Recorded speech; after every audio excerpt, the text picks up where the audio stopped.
Hello everyone, my name is Gifty and welcome to my channel, Today's Delight. On today's episode, I'm going to show you how to make this perfect and delicious jollof rice. Yes, you're making jollof rice today, the most requested recipe on my channel.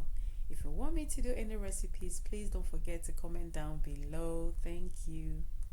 In my pot here, I have some sunflower oil and some sliced onions, and I added my ginger blend, which I have the recipe on my channel. I'll link it down below. I added a teaspoon of curry powder. Gonna mix everything together to cook it for about 5 minutes.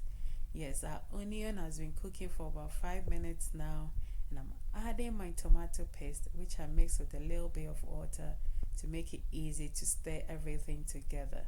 So we're going to mix everything together and cook it for about 5 minutes. So we're going to mix everything together. Now we are adding our Maggi cubes. So I'm seasoning my tomato paste with some Maggi cubes. You can season it with any seasoning of your choice. So whilst our tomato paste is cooking, we're going to do our puree for our sauce.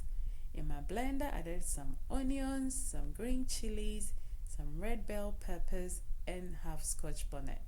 And I'm using 3 large bell peppers. You can use more if you want. You can use paprika peppers if you want. And I added some carrots. You know I love my carrots. Yes, you can never go wrong with some carrots in your recipe. So now you can see our tomato paste has been cooking. Look at that extra oil. Yes, that's what we are looking for. So now I added some tomato passata. That's an Italian tomato. If you don't have that, you can use some fresh tomatoes, some plum tomatoes, some chopped tomato, and blend it and add it to it. So we added our puree from our blender. As you can see, our sauce has been cooking for about 5 minutes now. You can see that extra oil on top of our sauce. This place smells so good. So we are going to season our tomato sauce with some bay leaves, some curry powder, some Maggi cubes, and some fresh nutmeg. Sauce has been cooking, and I season it with some salt, teaspoon of salt. You can add any season of your choice here as well. So we are going to divide our sauce into 2 because I cook my jollof rice with just the tomato sauce. So I make sure I have enough tomato sauce for my jollof rice. So we're going to divide it into 2 and use it later. So I'm using jasmine rice, which has been washed. So we're going to mix everything together. And please don't forget to subscribe to my channel. And please don't forget to press the notification button. Thank you. And as you can see, we're mixing everything together. We're going to cover it to leave it to cook for about 5 to 10 minutes.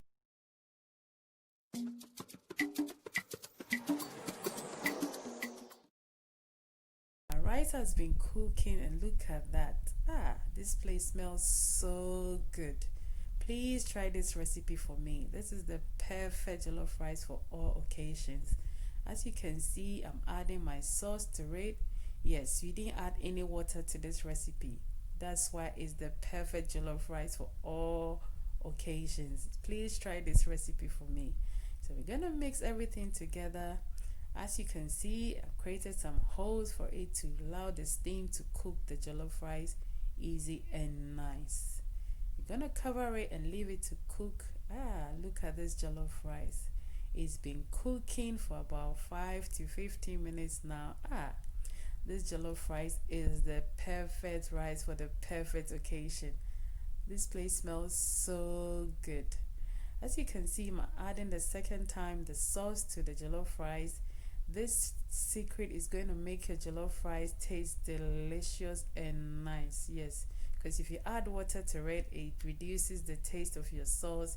So we don't want that. So this is the perfect jollof rice. That's what I'm talking about. So I created the same holes again, and it's going to allow the jollof rice to cook quicker and faster. Yes. As you can see, our jollof rice is cooked, and look at that perfect color on our jollof rice. This place smells so good. Please don't forget to subscribe to my channel, and please don't forget to press the notification button. Bye bye.